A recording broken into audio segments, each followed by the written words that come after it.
Hi, I'm James, one of the piano teachers at Vincent Music. Today I'm going to be taking you through a few pieces in this Adult Piano Adventures book in the level 1. It's going to be Trumpet Concerto, The Entertainer, Home in the Range and Chord Etude. So, if we start with Trumpet Concerto, I'll just play it for you first and then we can break it down a bit.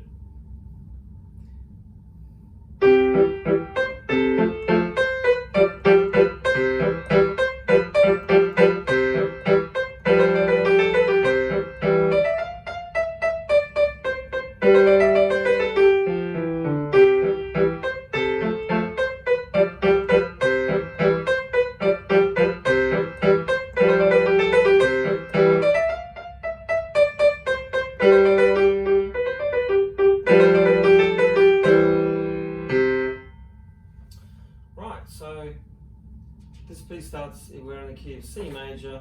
We're revising the new 4 chord, the F chord. So if you looked earlier on other exercises, we've rearranged this 4 chord, this F chord, to be like this.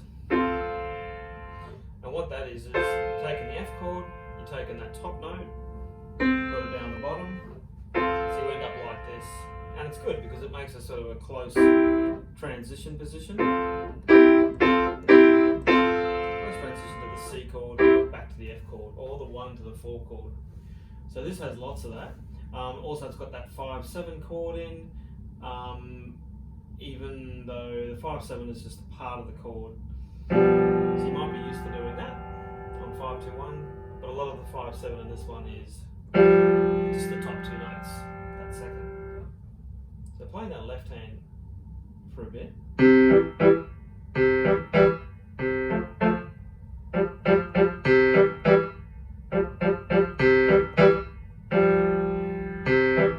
So lots of that swapping around.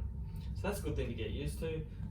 Now this tune, you're trying to make it sound like a trumpet. So there's lots of staccato notes like get that nice bright sound. For those really trying to work on sound, you can work at trying to get right on the fingertip and get that sort of sharper sound.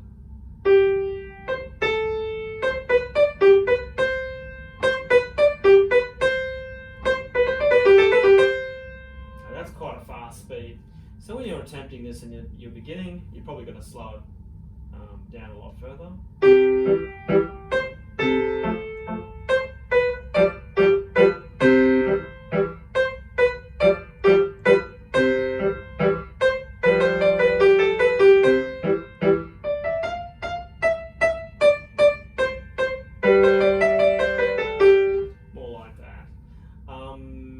And what else? So in that left hand, as you're doing these 3 different kinds of chords, you've got this classic slur and 2 staccatos.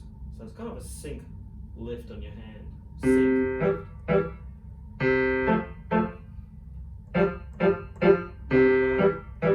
Give it that style, give it that character.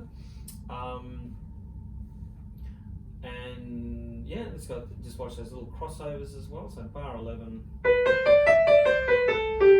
that kind of thing when the 2 crosses over.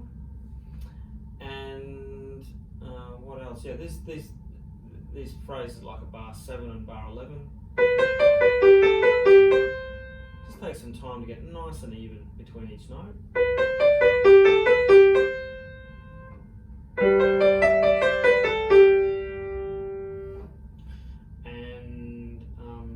Yeah, some careful dynamic work from bar 24 onwards means that bar 24 is quiet, piano, then loud, with the ritardando slowing down to end it off. So back to 24.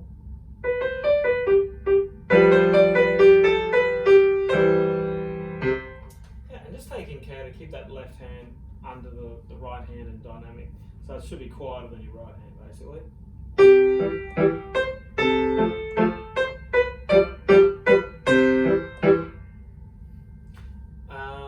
Yeah, but there's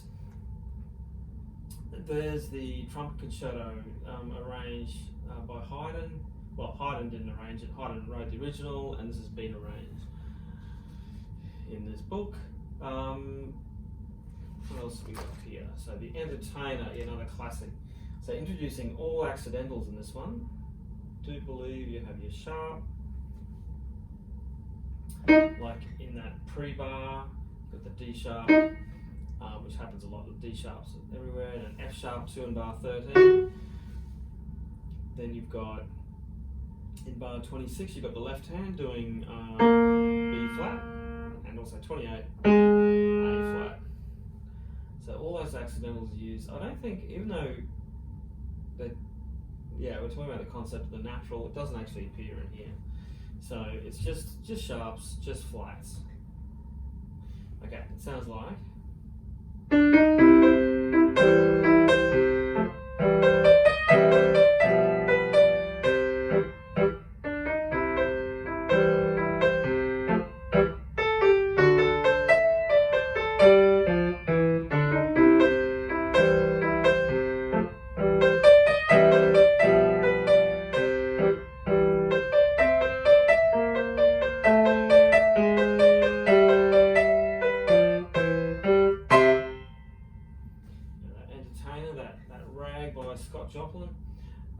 An arrangement of it.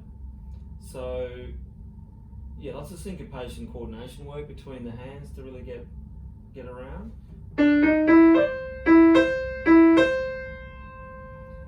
Yeah, that can be quite tricky in itself. Even that rhythm, you may need to count it out loud. Things like 3, 4, 1, 2, 3, 4, 1, 2, 3, 4, 1, 2, 3, 4. Because yeah, when that left hand comes in, it kind of offsets against the 3, 4, 1, 2, 3, 4, 1, 2, 3, 4, 1, 2, 3, 4, 1. So that can take a lot. The other thing is even just drawing lines to line up where the left hand's coming in together. Can be handy. Otherwise, yeah, you'll have to add some tapping exercises like 3, 4, 1, 2, 3, 4, 1, 2, 3, 4, 1, 2, 3, 4. Can be helpful. Left hand, 1, 2, 3, 4, 1, 2, 3, 4, 1, 2, 3, 4, 1. And then learning to do it together, just still drumming on your lap. 3, 4, 1, 2, 3, 4, 1, 2, 3, 4, 1, 2, 3, 4, 1. You could even do the hand separate, the hand play, hand tap thing. 3, 4, 1, 2, 3, 4, 1, 2, 3, 4, 1, 2, 3, 4, 1. Just get the coordination of it. 3, 4, 1, 2, 3, 4, 1, 2, 3, 4, 1, 2, 3, 4, 1. And eventually to get that together.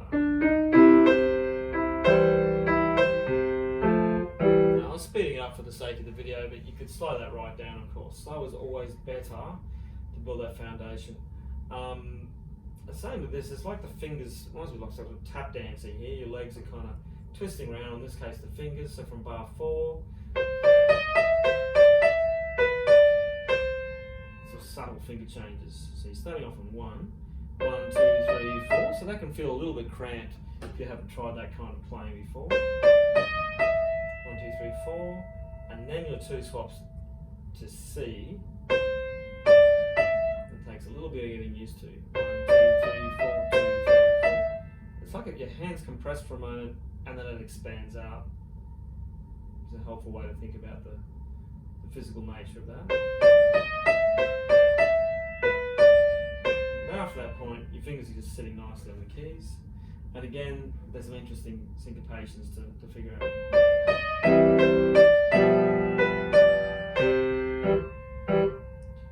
Repeats again. Then at bar 12, you've got this definitely acrobatic kind of feeling in your right hand. Bar 12. So yeah, you're going to start on 3, then move to 1, even though it's only a second. So that feels a little weird, a little squashed again, that kind of cramped, compressed playing. 3, 1, 2. Over there. 2, and then your thumb tucks to A. So you've almost got, in the space of 4 notes, there's like 3 unorthodox finger changes that you have to get used to. So that'll be a lot of slow work, hence the 3 circles. So an A starting on 3, and then the circle on 1 on G to remind you to skip a finger, because you wouldn't normally do that. then your hand twists the 2 on the F sharp, which is another unexpected thing. Then your thumb tucks under a note upwards from where it was just on G up to A. So that I'd recommend slowing that down and really coming to terms with that. Some tricky stuff. After that, your hand just spreads around though. So then all just the adjacent fingers. That's not so bad. I recommend going over that over and over. It's definitely an interesting thing. Very rewarding. It sounds really cool when you get it. The rest is kind of repetition, and then at bar 24, you've got that syncopation again. So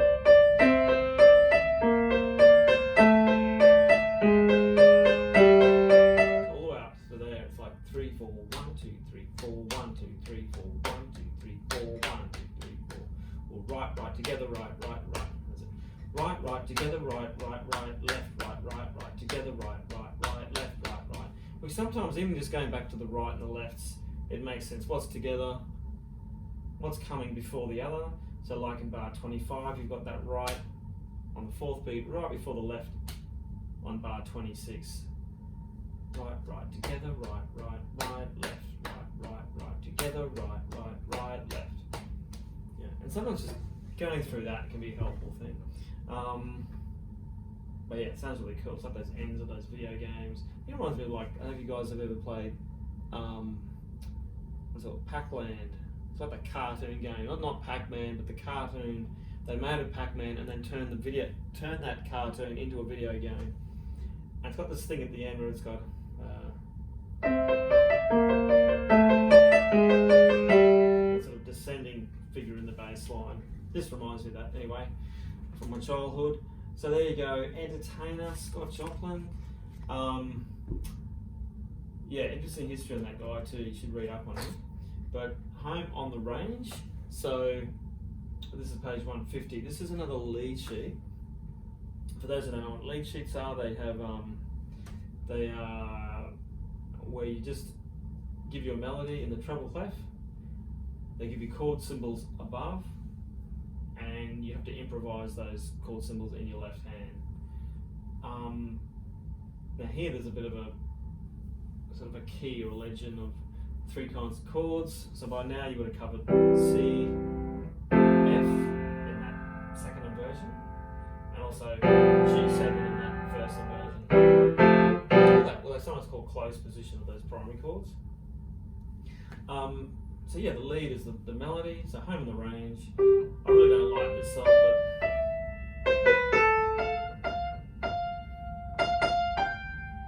it's useful for the purpose. Seldom is heard a discouraging word, and the skies are not cloudy all day. So you're best to break this up, separate hands. So yeah, learn that melody all the way through, so it becomes easy. Watch for those little tricky finger changes. It's not just a straightforward piece, it's working your right hand quite a lot to change positions. And the skill becomes adding that left hand. And again, I'd look at the left hand first, so you'll see the chord symbol C above the first bar. Remember, we don't count the anacrusis as the first bar. That little G by itself is a pre-bar to bar 1. So bar 1, you put that C chord down, and notice in bar 2 it says still C. So the idea being, every bar you're going to play a chord. If there's nothing there, you just play the chord that you've just played into the bar. It's just carrying over. You play C, F, C, G7. You're going through that, making sure you understand the pattern, that you can play it, make the switches easily, and then eventually you want to start working and putting it together.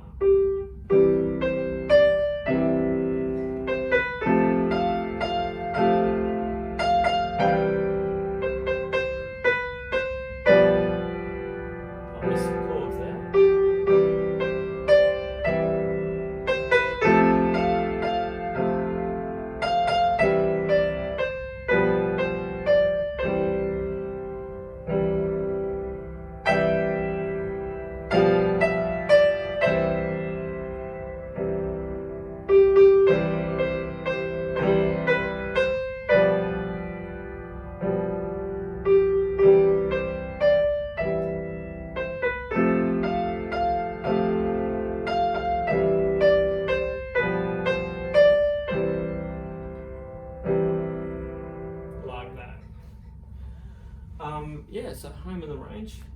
And lastly, we finish off. I'm going to show this chord etude on 152 called. It's called chord etude, but it's a technical piece going through F's, C sus4s, G7s, and C's. Now just watch the C sus4s, very similar to G7s, only that thumb is different. And the C sus4, the thumb's on the C, and the G7, the thumb's on the B. Oh, it's very similar chord. It sounds like. No, it doesn't. I've got that wrong. Let me try it again.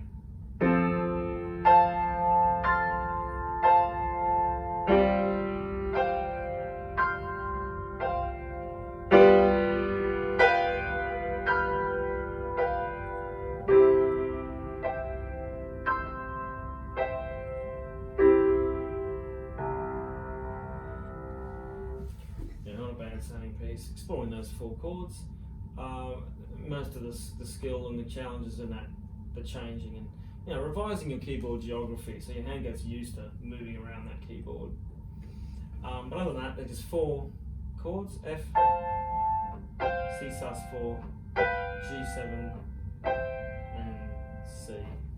Otherwise, it's a pretty straightforward piece. You probably find you do each line as a group, and then you'll have to spend some time thinking to adjust to the new chord, and after that you start working the transitions from line to line. You should be okay. So there you go, chord etude. Hope you found that useful. Catch you again next time.